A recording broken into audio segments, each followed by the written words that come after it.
I am thrilled to introduce to all in attendance each of Lorraine Beirne and Ger Staunton, who are each based in South Dublin County Council. And we'll be discussing, as well as visually presenting, a lot of material today that relates to the Dublin Urban River Life Project, or DURL. Conscious, of course, now I've forewarned each of Ger and Lorraine that there is likely to be a couple of acronyms through today, and kindly asked also that perhaps these can be explained given the multidisciplinary approach to such a vast and expansive project. So without too much further ado, I will be introducing each of Ger and Lorraine. They will be sort of passing the mic, so to speak. It should be noted from the ILI side that it is being recorded. So if that's sort of accepted by all prior to the presentation, it will of course be then hoping to be up online in the coming weeks also. So I'll ask Ger and Lorraine to keep their language to as aggressive as possible here today. But thank you so much each for joining, and thank you all for being able to attend this lunchtime seminar. Without further ado, Ger, if you can unmute and introduce yourself. Thank you so much. Oh, grand. Hi, I'm Ger Staunton. Can you hear me there? I didn't know I was muted, was I? Or I can hear you, Ger. You're good. Oh, you can hear me, Grant. Okay, great. Thanks very much. Yeah, as part introduced there, we'll be presenting on the Dublin Urban Rivers Life project. And the project was set up to deal with what we call misconnections. There where the drainage from a house is connected wrongly. It could be foul sewer connected to surface water drains, which is what we dealt with. Or you can also have misconnections where surface water is connected into the foul drainage lines from a house. So the project looked at two different ways of dealing with it. One, going from house to house, carrying out misconnections inspections to make sure all the pipework is connected correctly around the house. And Lorraine will talk about that in the second half of the presentation. And then I'll talk about the other method we dealt with it, which was to kind of accept the misconnections and to catch them from the pipeline before they hit the river, the kind of polluted water with the misconnections in it. To treat that water using Integrated Constructed Wetlands, or ICWs, and clean the water up before it hits the rivers, before it gets discharged into the rivers. So, and please feel free to unmute and ask a question as you go along if you want. It won't bother me or interrupt me. It might take a while longer, but it'll be more free flowing, I think. I'll know. So just ask questions away. If I do use an acronym you don't understand or anything, you can stop me and ask me what it is. So what is an Integrated Constructed Wetland, or ICW? Well, we've three pictures there showing them at three different locations of ones we built as part of the project. The bottom right-hand picture is in Dodder Valley Park. It's kind of in a flat area, and that is a kind of ideally where you would build an ICW or have an ICW. It's the easiest one, where it's on a nice flat area and you can do a shallow pond. The other two are more experimental ones on a slope. The picture on the left-hand side, also in Dodder Valley Park, where the ICW is built into a slope. And then we one over in Dún Laoghaire, Rathdown area in Seamount, where an old attenuation basin was used as a converted into a partial integrated constructed wetland. So we can come back and have a look at that a little bit more later on. So yeah, the integrated constructed wetland is a system of cells which are like shallow ponds. They're only 200 or 300 mil deep. They're kind of flat on the bottom. They don't get deeper as you move into the center of them. And they're heavily planted with specific plants, and the plants are specifically chosen to help deal with the pollutants. So depending on what pollutants you have, you'll have different plant choices. And the biological communities that live around the roots of these plants and on these plants deal with harmful impurities within the water, giving you a nature-based solution to clean the water and discharge, hopefully, cleaner water. And as I said, our ICWs deal with contaminated surface water from misconnections from households. So you have like one of the biggest ones, I suppose, would be dishwashers and washing machines connected in and discharging into the surface water pipelines, which should be just clean rainwater going straight to the river, not going to Ringsend for treatment.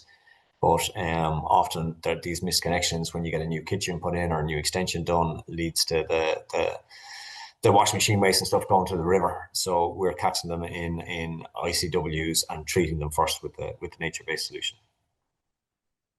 So this is a picture of Grafine Valley Park where we installed an ICW. This is the parkland before we installed it, in the area where we're going to install it. And then this is a picture of the installed ICW. You can see there's kind of some wildflower or natural meadows in the front, in the foreground, and then you have the ICW there in the background. There's two cells there.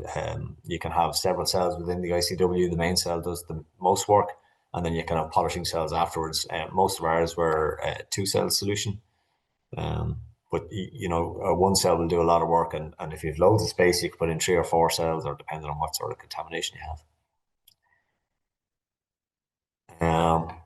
Oh, sorry, there's a video playing on that one. I didn't know. I thought it was the picture one version I had. I didn't know it was a video, but I may as well let it play there now. So there's the first cell of the ICW. Planning was a bit slow to take there, with water hens kind of swimming and keeping the area clear. And there's a pipe then connecting this to the second cell that goes underneath the footpath here. And the ICW comes out in the second cell here. And then there's another pipe that discharges out to the river, back to the Grafine River. So we did locate the ICWs and design them to try and fit in with their surroundings. So as far as we could. So this is the Grafine Valley Park one. You can see parks have kind of let the area go a bit more natural, with wildflower meadows and long grass around the ICW, and the ICW then is kind of between the two hawthorn trees there and the existing trees, and it just looks like it's kind of nestled in the low spot there. The river's on the right hand side within the group of trees on the right hand side there. The river flows through, and that's what it discharges back into. This one is over in Dodder Valley Park. Again, I think it fits in very well with its surroundings. From a landscape architecture point of view, I don't know if people are familiar with Dodder Valley Park, but before the ICW, it has a lovely valley there. The woodland area you can see in the background is the river valley. The river is right down in there, the River Dodder. And in the background, you have the mountain views. But the park itself then was just kind of a flat filled area entirely of grass. And when we were doing the wetlands, the parks also planted trees in the area, which helped. And then you have the wetland kind of breaking up that grass area. And it just adds a real point of interest to the park, rather than just cut grass for football pitches, which was kind of what the park entirely was beforehand. There's a more kind of close-up version of it. And when you're walking up to it, it does the kind of these plants pick up a lot of movement and stuff as well, and they're changing all the time as one plant starts to grow and the other kind of stops growing, or as they die back in autumn and winter. It's constantly changing. Changes how it looks, but always looks fairly interesting, I would say, to the park users. And then this is the third one we did within South Dublin County Council, also in Dodder Valley Park.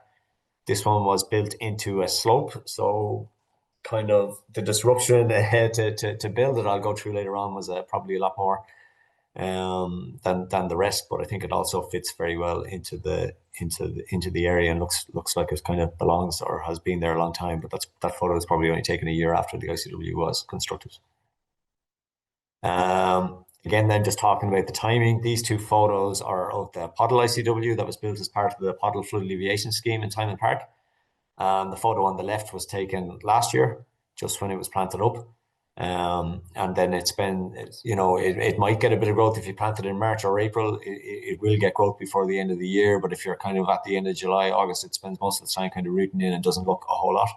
But within a year, you have on the right hand side there is the same ICW area. Just 1 year later, you can see the plants have really come on a lot. And that's, sorry, I'll just go back to that slide. And that's what we're looking for as well, is to kind of fill out the whole area. A lot of people kind of think that there'll be a lot of open water shown, or nice or waterways, but that isn't what we're looking for. The ICW is supposed to be jam-packed, kind of full of plants with very little open areas, maybe at the entrance or outlet, or if there's a couple of water hens like to swim and kind of keep areas open or there, then that might be left there. But all in all, you're looking to kind of fill the area out.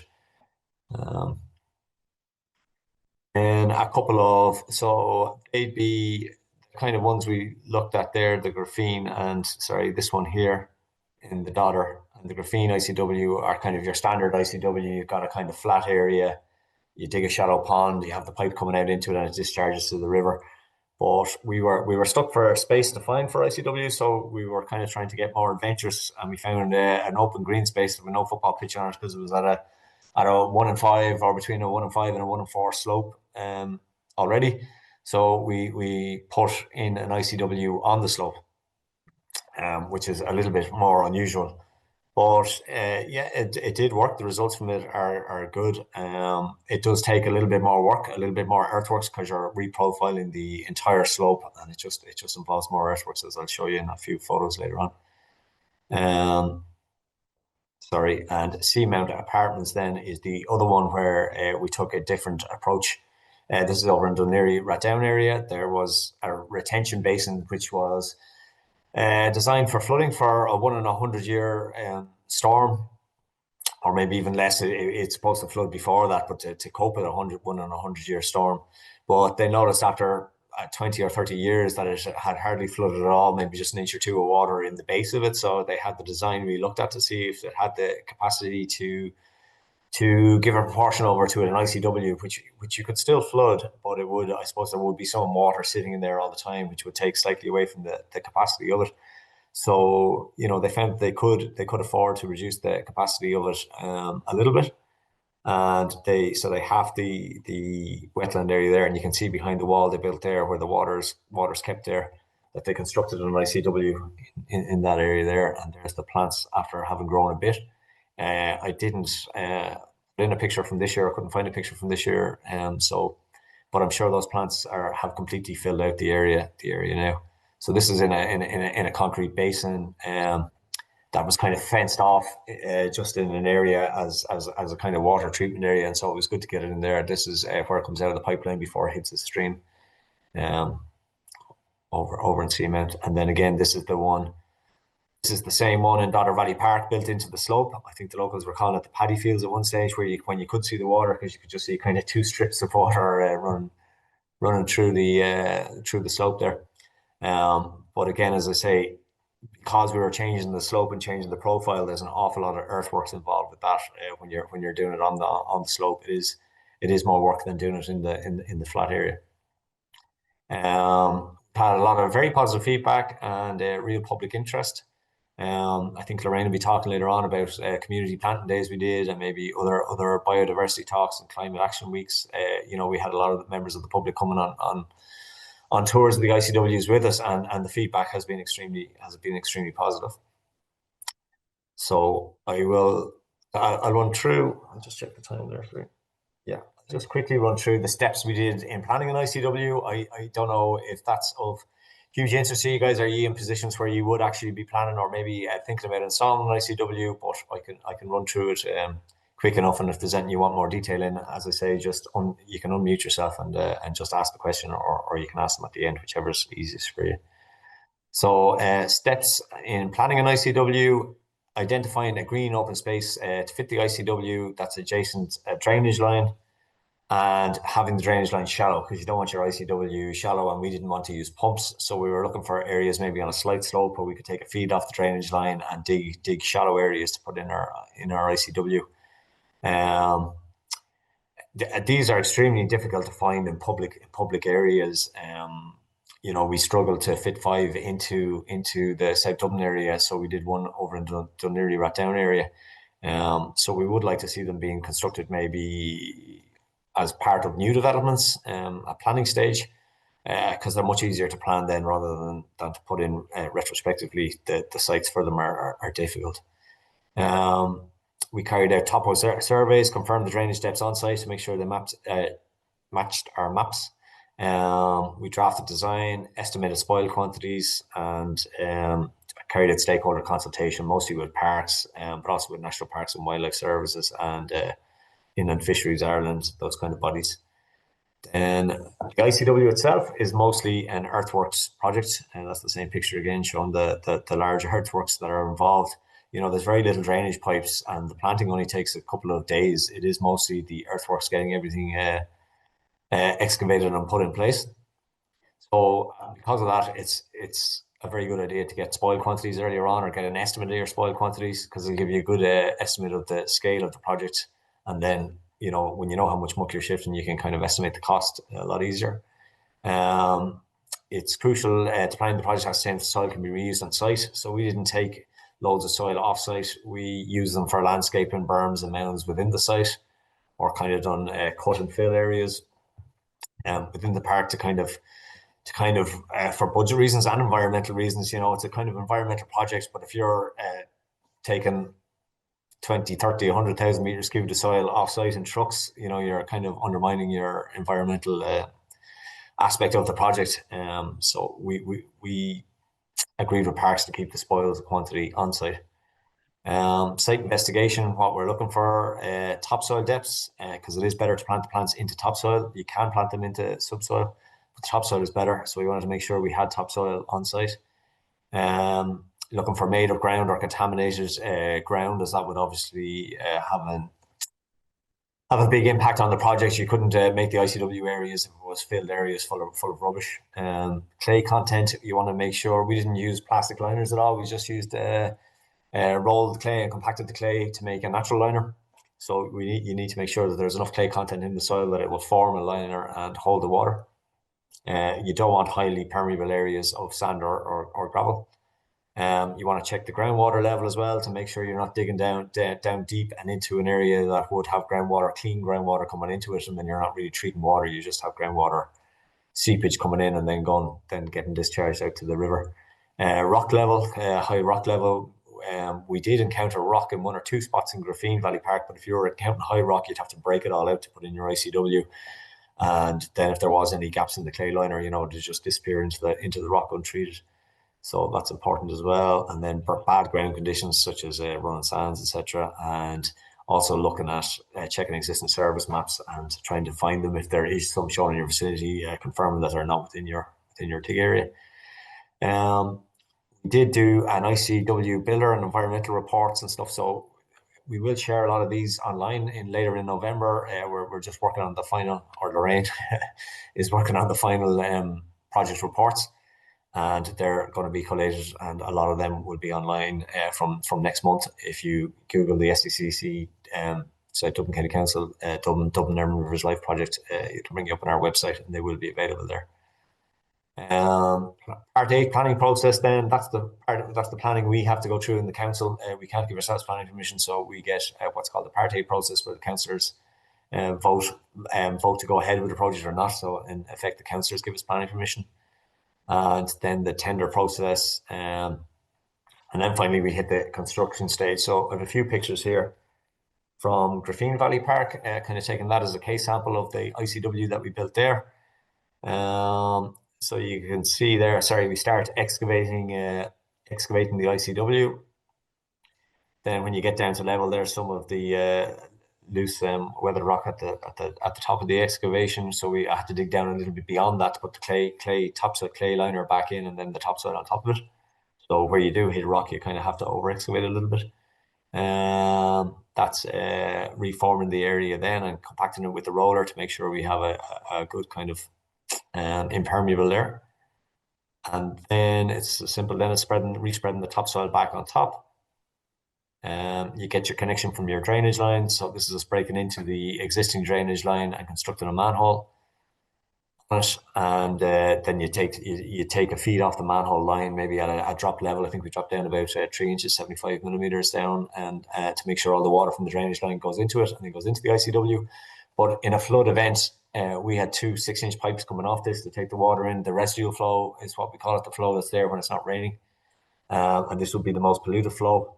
And it will also take the first rush when it starts to rain and the water trickles in. That should all go to the ICW. But when if you have a couple of hours rain and this pipe starts filling up, it is left connected to the river that it can bypass the ICW, which will mostly be clean water at that stage, because the pollutants would have been flushed out of it and into the ICW, and that continues on straight to the river. And these then are just pictures of re-topsoiling and grading the final grades of the area. And then you're left with a lot of muck, I suppose, to get rid of. As I say, we kept it on site, and we we stripped topsoil in other areas and kind of found areas where it would fit in and still look kind of natural, maybe areas that had been filled before, maybe 30 years ago when the park was created, and left kind of abruptly coming down, and we kind of just tried to fit it in there as naturally as possible. So it shows the excavator there kind of respreading the topsoil after we filled areas with the subsoil waste. And then that's a picture of the two areas we filled in Graffine Valley Park. Like you can just see from the kind of the weed growth where it hasn't been grass cut yet, is the only difference, really, is the only marker that you can see of where the area has been filled or hasn't been filled. And I think it's important to do it that way rather than just dig out an ICW and dump a big mountain of soil that doesn't look natural or doesn't fit in at all. And then grass seed it, the locals that use the park wouldn't thank you for that, I don't think. Then back to the ICW itself. Once it's topsoiled, you let the water into it to dampen up the topsoil and begin planting. And the planting is like they're taking the plants out of the bags there and literally just pushing it into the soft topsoil. The topsoil, once it's wet, they can just kind of push these things down into the wet topsoil. So they do a lot. They do a lot of the planting in one day. Like a team would nearly plant the entire ICW in a day. There's a picture of Graffine Valley Park then, the same kind of area looking on the left hand. The picture on the left hand side is before we started works, and the picture on the right hand side, then you can see the two cells to the ICW, and you can see one of the filled areas on the right hand side there. And a picture of my head is in the way on my screen, but on the top right hand side of the screen, you might be able to see the other filled area that we kind of filled and grass seeded to use up the subsoil. ICW builder, which goes through the steps by steps that I went through very quickly here, will be available online in the middle of November if you check our online information. We also have a cost estimator there, although you need to take account of inflation. Our projects were priced back in just the start of COVID time before inflation really took hold. So be aware of that. There is a box in our calculator where you could estimate the inflation over those years and carry out your own estimates. So that's the end of my presentation on the ICW side. The constructed wetland side, Lorraine will take over now with the other presentation, looking at the kind of results of water testing and of the misconnection side of the project. But if anyone has any questions and wants to shout now, please go ahead. Hi there. My name is Emma Caldwell from Waterman Moylan Consulting Engineers. I'm just wondering, do you have any data, or would you have any analysis carried out in terms of the difference it makes to the volume of water discharging into the river? Do you have any flow monitors on the incoming and outgoing pipes, for example? We don't have flow meters like that. They do offer some attenuation, but really the water is you're kind of keeping 200 or 300 mil of water in them, and then we have the banks built up 200 or 300 mil higher in case of a blockage or something, just as a safety thing. But that is really the only attenuation they give, is about 200 or 300 mil. So it won't offer the same kind of attenuation as an attenuation basin or pond that kind of empties out and then refills again. This is kind of I understand that. It was just more in terms of, it's not going to reduce the rates. It's just in terms of flow rates. It's just in terms of volume with regards to kind of exfiltration, in any infiltration, if there does happen to be any through the liners, and of course the plants themselves.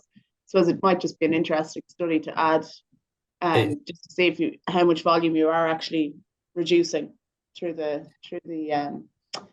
Yes, it could be, and there certainly is, because one of the ICWs has a very low trickle in summertime and even dries up altogether, the pipeline. Yeah. And at certain stages we do have water coming into cell 1. By the time, at the height of the summer, by the time it gets around to cell 2, it's the evapotranspiration and maybe some seepage as well. There is no exit from, when we come to do the water sampling, there is no there's nothing to sample coming out of the pipeline at cell 2. So yeah. Yeah, so there's those added benefits as well, which is great. And then, sorry if you don't mind, just another quick question. In terms of, you said it might be something you might be looking for in the future with planning applications. Do you think, is that something you're looking at writing into the next development plan or something like that, or is it kind of very early stages at this stage? We have had talks internally and consultations to try and do that. We would like to see them put into planning applications, But there are also a lot of other SUDS options that are already in. I'm sure you're familiar with them. Watering Moyland, SUDS options in. And, you know, if that is done correctly in the treatment train, well, then you would think that there is no need for the ICW, because if a filter or if a washing machine is discharging into water that's in an open area, you know, you see it kind of very quickly. But we were looking at maybe putting it in where people say, oh, it's not possible, they can't do it. And if they are putting water into pipelines and then popping it out on an attenuation basin, then we were looking at maybe putting the need for ICW there where misconnections wouldn't be as closely monitored. I suppose we're still trying to agree that, because we don't, you know, it's a difficult one to bottom out on, because you know, there's a lot of kind of strict criteria there already in the form of SUDS. Yeah. You know, if a planning application comes up with the ideal SUDS condition, then they shouldn't need the ICW. But for when they don't, we are hoping to look for an ICW in that stage. Okay. Super. Thanks. No problem. Just ask a Anyone? quick question. Yeah. Apologies, I missed first 5 minutes if I missed this, but what is the kind of public reaction in terms of access to water? Like, is there fear from communities around potential drowning? You know, because you've left a lot of them without fences. Yes, we did. And even the one on the slope, we put a fence up, but we had queries coming in that when is the fence going to be finished around the rest of the ICW? And we were trying to explain, no, that was kind of a fall protection slope to stop people falling off the edge maybe and rolling all the way down to the ICW. We left them open. We did have a couple of queries in, and not too many, maybe 5 or 6 coming in through our queries department and from councillors on that topic. But we kind of explained to them that and showed pictures of when the plants grow and it's fully grown out, it's very hard to get in there. I mean, there's sections when I went back to survey them 6-9 months later in Graphene that I couldn't get into the middle of them myself, like without battling in, you know, intentionally trying to go in. So once the plants are fully grown, it's quite difficult to work your way deep into the ICW with regards a drowning concern. And plus, they're 200 or 300 millimeters deep. So if somebody does fall in them, then, you know, they can, you know, you don't need to be able to swim or anything to get out of them. Yeah. Okay. Yeah, no, it's just a constant feedback when you're proposing any sort of attenuation or water aspects in parks. So it's actually, it'd be helpful to be building up kind of evidence basis of where and these have been in. Yeah, we did resist fencing them, you know, with those queries, and in the design stage, we said no, they shouldn't be fenced; they should be open, and you know, and people do walk right around the base of them there, where we were hoping would be left more in some stages more natural for the aquatic life and wildlife that come in and out, like frogs and things and stuff going in and out. But people like to walk right down to them and walk right around the bottom of them and the base of them, you know. So I think you certainly will get queries like that in, but like they're only a few, and I think 98-99% of people are perfectly happy with the safety of them. And once the plants grew, we didn't get any more queries in about them. And you need to remember as well that these are right beside the river. Like, I mean, the picture there on the left is in the same park of a weir, and that's the way it's been. But because that's always been that way, nobody has any problems with it or queries with it. But that is the Dodder at Old Bawn Bridge as part of the same park, and the Dodder runs through it unfenced through the entire park. Yeah, exactly. Okay, thank you. Cheers. Okay, Chair, I think I might just start to present there, just because we might be eating into some of the time. Can everybody see my sharing there? Yeah, it's sharing there now. You can see it. Okay, great.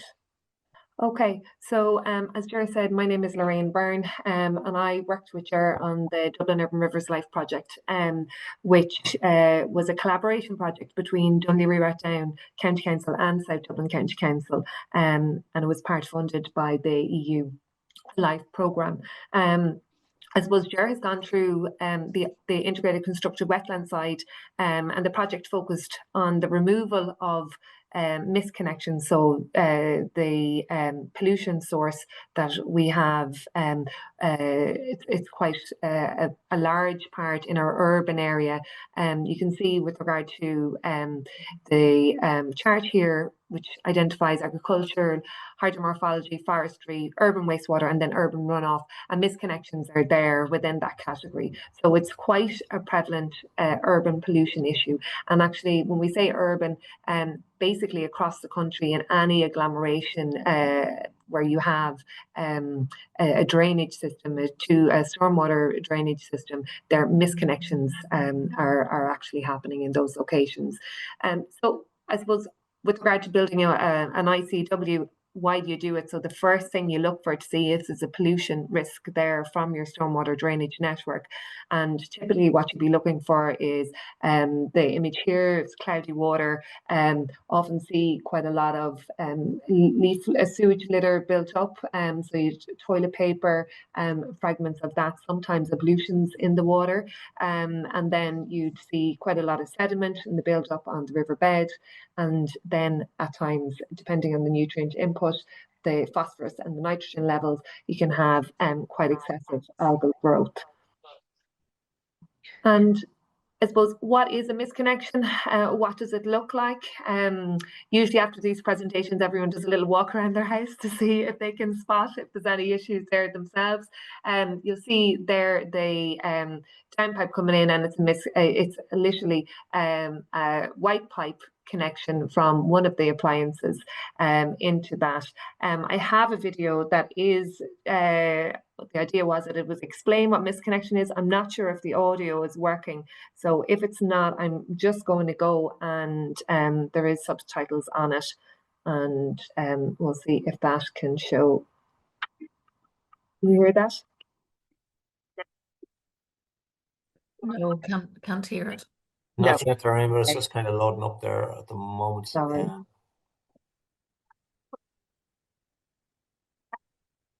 Your sound on that?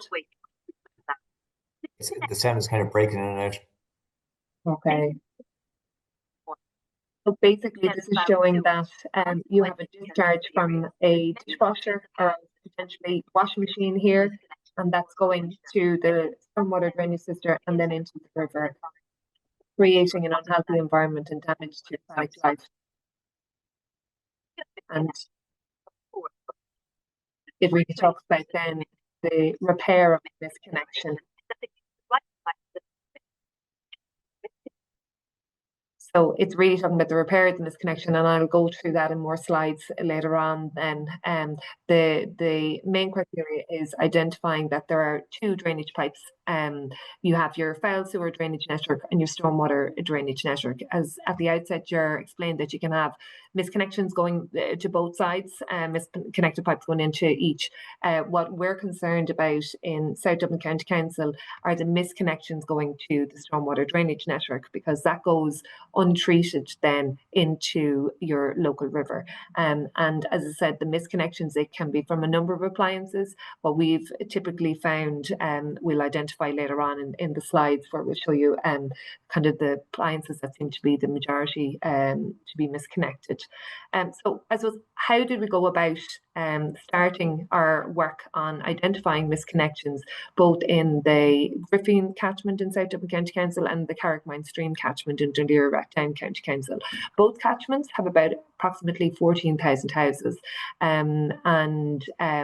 What we did is we tried to, as we weren't going to be able to go into all of those houses, we tried to use an approach that would allow us to be able to, I suppose, hit lucky with the misconnection, with the house with the misconnection. So we used GIS at the outset of the project, and that's basically to build a map to bring the real world situation to basically our tablets. So we were able to access our information in real time, and it allows the real-time access and allowed us to track the progress of the assessments that were carried out on the houses, and then the dashboards that allowed us to collate that information and to display it in kind of user-friendly formats. Okay, that followed me there.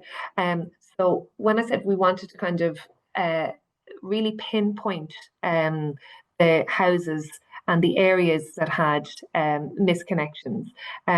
So we used GIS to do this, and we used Google Earth, and we focus on the houses that were deemed the highest risk. And those are houses with extensions or large outbuildings and modifications. A misconnection generally occurs when a house is being retrofitted or when you are building an extension. In the main, an extension would be built over the foul sewer drainage network, and therefore the most accessible drainage line is a stormwater drainage line usually, and that's just through not realising the impact of what they're doing. That's what homeowners end up connecting to. And as I said, so we tested this high risk approach with the aim of finding more misconnections per number of houses assessed. And the first step, as I said, was to look at the catchments. What we did is, before we went out to the houses, is we identified which sections of the catchments had polluted evidence in their stormwater drainage line. So we checked all the manholes, and then we focused on the sections of the estate where pollution was evident. And we applied then this high risk approach using Google Earth and identifying where the houses that had the modifications, and we used that. And you can see on the two graphs there, it actually proved really fruitful, because an average 41% of our houses actually were the high risk houses that had misconnections.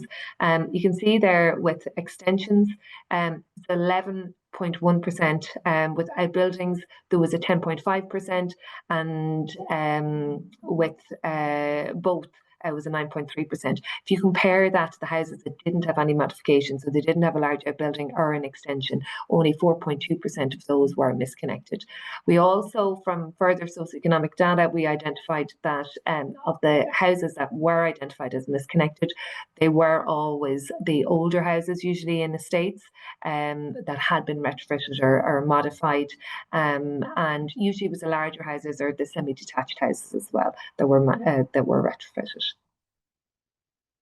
Okay, so I suppose with regard to the homeowner response, we received really positive feedback from homeowners, and it was something that we targeted from the outside, because if a house was misconnected, it was a homeowner's responsibility through the polluter pays principle to repair the misconnection. And we used, I suppose, the early stages of the project to really focus on an engagement campaign with councillors, with internal sections within our two local authorities, and also then with members of the public. So by getting out on the ground, engaging with resident associations through the PPNs, going out and doing awareness by dropping leaflets and doing workshops, and also going to the schools, and I'll have some of that later on as well. And so we actually gained access to over 8,700 houses, and of the houses that we contacted, we got 99.9% access to those. And we noticed that the more our communication campaign expanded and grew and was established, the more houses were opening up, because they were aware of us and their neighbours were telling them about us as well. So that through the positive image that we had with regard to the potential impact on the environment, we really got homeowner buy-in, and that was pivotal, because it really, we had to do a lot of engagements, and you can see there we had over 21,000 engagements with householders by the time of arranging a suitable time for them to allow us in to do the assessment. So basically check the drainage around their outside of their house, see if it was misconnected, then confirm a misconnection with them, and sometimes they had contractors involved, and they wanted the contractor to come back, and we had to show them that yes, it was a misconnection and the proof of it, and getting them to do the repair, and giving them timeframes to do that, and working with them with regard to ensuring that was fully repaired. And with regard to the amount of repairs, so of the over 650 misconnected properties that we've identified, actually greater than 90%, so that's actually gone up now, we've greater than 90% of those have been repaired to date. and that has had a direct impact on the water quality. Sorry. Is it follow me there? So in relation to that education and awareness campaign that I mentioned, it was quite extensive. So literally everything that we could engage with, we did. Every event, World Wetlands Day, Climate Action Week, Biodiversity Week. For Biodiversity Week, it was giving tours of our ICWs and incorporating then messages about misconnections and the areas that we were in the locality as well. We also did radio interviews and surveys then in the local park. So prior to kicking off all our work really in the estates and in the local areas, we got out on the ground and tried to gauge people's opinions about their local water quality and potential issues that they were experiencing. And it was amazing that a lot of the comments coming up were the smells and the excessive weed growth and the sewage litter that they were seeing in the river. And, you know, once we got to go to the estates and speak to the actual homeowners, a lot of them were, you know, people that we had met in the park or their neighbours, and they couldn't believe that their houses were misconnected and that was actually the cause, you know, of what they were seeing was in the park was the cause of that. And also animated videos, which one that I showed you there, and they're all up on our website, on the Gerald Project website. You didn't get to hear it, but we have a non-animated video there, and we have also the animated video is available in a number of other languages as well, if anyone would like access to that. Okay, so Ger mentioned the planting, the local community, and we arranged 2 planting days, one for the Griffin Valley Park and one for Dodder Valley Park. And this was really where things changed for us. Prior to this, you know, it was essentially a construction site with hoarding up around it, and we were building the wetlands. We did have information and a QR code and the details of the Gerald project, but until we got on the ground and spoke to the locals, and we engaged with the Tidy Towns group and the Anglers group, it was the local river groups and even the Men's Shed and the local residents association. Once we got in contact with them and we let them know what we were doing, and we invited them to come on board with us and plant the margins of the wetlands we're building at in Griffin Valley Park and in Dodder Valley Park. They had then a buy-in to the actual wetland. They were aware of what it was about, and they took ownership essentially from then on, particularly the wetland that you're referred to in Dodder Valley Park that was very close to the housing estate. That really changed things for us. And even that query that was raised there with regard to barriers, because at the early stages, you know, it is quite open. While it's a very small amount of water, you know, the residents nearly were the ones that were people that obviously weren't local and had come to the park, didn't know what it was. It was signs, but they may not have been reading it. It was the local residents that were there. It's a very heavily trafficked park. They were actually spreading the word about what the wetland was. And then look, after a very short period, the plants really do establish. I mean, the plants in the Griffin and the Dodder Valley Park, they were planted. The Dodder Valley Park was late September, and they'd really established by the following spring. So we're talking about a very short period of time. Okay, so I suppose to bring it back of what we found with regard to the misconnections, we found that an average of 1.6 houses had misconnections. 1.6 properties, or 1.6% of the appliances in the property were misconnected in the misconnected houses. And overall, we found over 1,050 misconnected appliances. And there's a breakdown there of in what kind of, was it either an extension or an original build or the outbuilding of what appliance was primarily misconnected. Overall, we found that the washing machines and the kitchen sinks, they were the most misconnected appliance that you'd have in a house. And a lot of that may not even be built in an extension, but retrofitting a kitchen, or an older building we found in one estate where they had all boiler houses, and they had no room for a washing machine. And when they were putting in washing machines, they put them all into the boiler houses, and all of those boiler houses connected up to the stormwater drainage system. So our method of investigation with regard to carrying out assessments for the misconnections, it varied depending on the estate, the drainage layout in the estate, and the configuration of the properties. Okay, so the effects and the overall impact on the stream by removing the misconnections that we identified has been really overwhelming. You can see two graphs here showing ammonia, and we would have had quite regular spikes. This is when we first started out doing misconnection work back in early 2021, or sorry, mid 2021, and you can see a continual decline. While we have a particular spike here, this is a period of time, then it again started to reduce. So the red line here is the good status mean, and this is what we're looking to get under all the time, but we are slowly getting here. This is the Carrick Mines.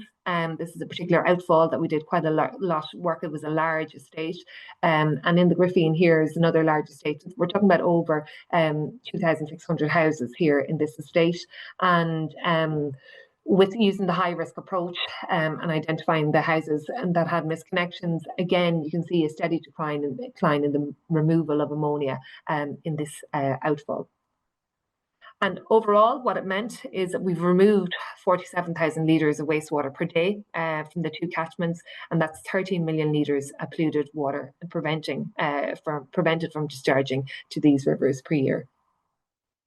So what does that look like on the ground? So if you go out to any of these parks and you now look at the outfall, here's an outfall, a picture that was taken of one of the outfalls at the very start of our work. And here it is today. The stick hasn't moved, but thankfully what's coming out of the actual pipe has greatly improved. And to break that down for homeowners and what the lessons learned from the work that we've done and what this means for going forward for other local authorities with regard to misconnection work, is that we've actually found that misconnection repairs are really affordable. Over half of the repairs cost less than €100 to fix. And 3/4 of them cost actually less than €200. And we really are talking about white pipes that are available in your local hardware store, and literally here we have a rainwater downpipe, and here we have a soil stack coming from a toilet. This pipe was connected in here, and it's really just getting it to turn around and connect it into the correct pipe. Okay, and this is just a quick example. I've got 3 examples here of actual cases where this one we had the before picture is the rainwater downpipe coming here. This is the actual washing machine white pipe discharging here into the rainwater gully, and here is the actual foul sewer drainage connection. So it would have been actually easier. This picture is it looks a little distorted, but the actual gully for the foul sewer drainage network was right under the pipe coming out of the wall. So it would have been easier for them to connect correctly in the first place. Again, just lack of awareness. So all they had to do was get some white pipe from their local hardware store and reconnect that in and connect it to the right drainage network. And here's an example of where a contractor came back after some homeowners were still in contact with their contractors and were able to get them to return and fix the repair correctly, and others, the contractors were quite long gone.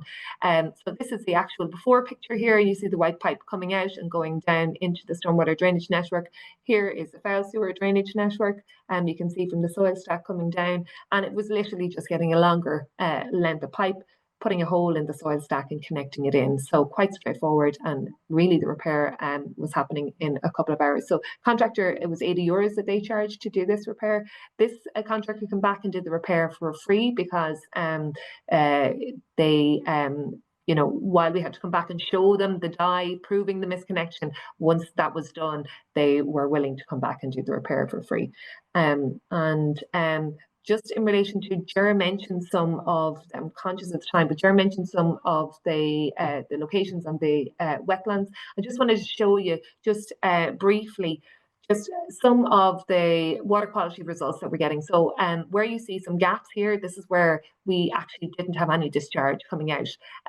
So we have the ammonia for this one is Dodder 33, and it's the ammonia results. So the blue is the inlet and the orange is the outlet, and you can see quite significant influx of ammonia and quite good results coming in the outfall. This second one here is the other Dodder ICW, it's Dodder 35, and we're really inventive with our names. And this one is in relation to the E. coli, and we've seen really, really good results in it. And again, the gaps are because we had no discharge from the ICW, so that's where there's some breaks there. But 100% die off of E. coli has been what we have been seeing in the main over our ICWs. We've been seeing 96% with regard to removal of ammonia and 70% on average with regard to phosphorus. And here is an example on the Griffin ICW with regard to the phosphorus levels. Again, the blue is the inlet and the orange is the outlet. The red dashed line is the good status mean environmental quality standard as well. And just, I suppose, the impact with regard to engaging with other stakeholders. So we've been in consultation with Inland Fisheries Ireland quite regularly from the outset of the project with regard to getting their buy-in about the project and even locations of the ICWs. And we got really positive results in relation to the benefit to amenity and biodiversity, and a study that they were doing in relation to brown trout densities showed an increase in brown trout in the vicinities of the two stars there are the locations with regards to where our ICWs are. So the improving water quality from the ICWs has already been seen to have a knock-on benefit for aquatic life in our rivers.